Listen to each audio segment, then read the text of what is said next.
আসসালামু আলাইকুম এভরিওয়ান, আশা করি সকলে ভালো আছেন। তো আজকের ভিডিওতে আপনারা যখন রাউটারের সাথে রাউটার কানেক্ট করেন তখন অনেক সময় দেখা যায় যে সেকেন্ডারি রাউটারের অ্যাক্সেস নিতে পারেন না। তো আজকে কিভাবে অ্যাক্সেস নেবেন সেটাই দেখাবো। এর জন্য প্রথমে আপনারা ওয়াইফাইটা অন করে রাউটারের সাথে কানেক্ট করে নেবেন। কানেক্ট করে নেওয়ার পরে আপনার ফোনে যেকোনো একটা ব্রাউজার সিলেক্ট করবেন। আমি গুগল ক্রোম যে ব্রাউজারটা রয়েছে এইটা ব্যবহার করছি। তো ব্রাউজারে আসার পর এখানে সার্চ অর টাইপ ইউআরএল, এইখানে আপনারা রাউটারের যে ডিফল্ট আইপি অ্যাড্রেস সেটা লিখবেন। আমি প্রথমে মেইন রাউটারের ডিফল্ট আইপি অ্যাড্রেস যেটা রয়েছে সেটা লিখছি, তারপরে ভিজিট করলে দেখতে পাচ্ছেন মেইন রাউটারের অ্যাডমিন প্যানেলে চলে আসছি। তো এখন যদি আমি সেকেন্ডারি রাউটারের যে ডিফল্ট আইপি অ্যাড্রেস রয়েছে সেটা হচ্ছে গিয়ে 192.168.1.1, তো আমি জিরোর জায়গায় 1 দিয়ে দিচ্ছি। এখন জাস্ট ভিজিট করছি। তো দেখতে পাচ্ছেন সেকেন্ডারি রাউটারের অ্যাডমিন প্যানেলে কিন্তু প্রবেশ করা পসিবল হচ্ছে না। তো আমার মেইন রাউটার হচ্ছে টেন্ডার রাউটার এবং সেকেন্ডারি রাউটার হচ্ছে গিয়ে নেটিস রাউটার।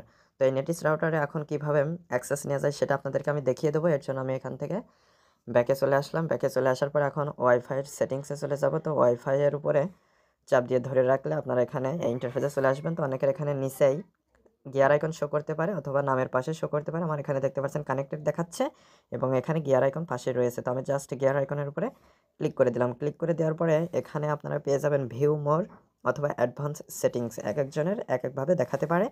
তো আমি এখানে ভিউ মোরে ক্লিক করছি। ক্লিক করার পরে আপনারা আইপি সেটিংস পেয়ে যাবেন। তো আমার এখানে আইপি সেটিংস দুইটা অপশন রয়েছে, স্ট্যাটিক এবং ডিএইচসিপি। তো আপনাদের ডিএইচসিপি এইটা সিলেক্ট থাকতে পারে, আপনারা জাস্ট স্ট্যাটিক এটা করে নেবেন।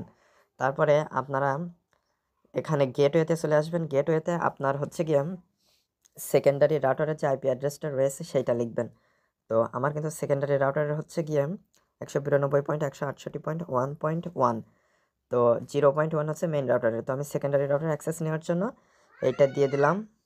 তো গেটওয়েটা দেওয়ার পরে আপনারা আইপি অ্যাড্রেসে চলে আসবেন। তো আইপি অ্যাড্রেসে আপনারা প্রথম যে 3টা ডট দেখতে পাচ্ছেন, এই 3টা ডটের ভিতরে যে সংখ্যাটা রয়েছে গেটওয়েতে যে 3টা দিয়েছেন সেম আইপি অ্যাড্রেসেও সেম দিবেন। তো গেটওয়েতে প্রথম 3টা ডটের সংখ্যা আছে 192.168.1, তাহলে আইপি অ্যাড্রেসেও দিতে হবে 192.168.1। তো আমি এখানে জিরোটা কেটে দিয়ে 1 দিয়ে দিচ্ছি। তো 1 এর পরে এই সংখ্যাটা আপনারা যেটা ইচ্ছা সেটা দিতে পারবেন। তবে আপনাদেরকে 10 থেকে 255 এর ভিতর যেকোনো সংখ্যা ইউজ করলে আপনারা ব্যবহার করতে পারবেন। তো আমি এখানে 19 রয়েছে, আমি 19 দিচ্ছি। আপনারা চাইলে 18, 17, 15, 10 থেকে 255 এর ভেতরে যেকোনো সংখ্যা আপনারা ইউজ করতে পারবেন। তো আমি এখানে যে 19 ব্যবহার করছি। তো এখানে নেটওয়ার্ক প্রিফিক্স লেন্থ এটা হচ্ছে গিয়ে 24ই রাখবেন। তারপরে ডিএনএস 1 যদি চাই তাহলে 8.8.8.8 দিয়ে দেবেন এবং ডিএনএস 2 যদি চাই 8.8.4.4 এইটা দিয়ে দেবেন। তারপরে জাস্ট সেভে ক্লিক করে দিবেন। তো সেভে ক্লিক করে দেওয়ার পরে আপনারা চলে আসবেন আবার হচ্ছে গিয়ে ক্রম ব্রাউজারে।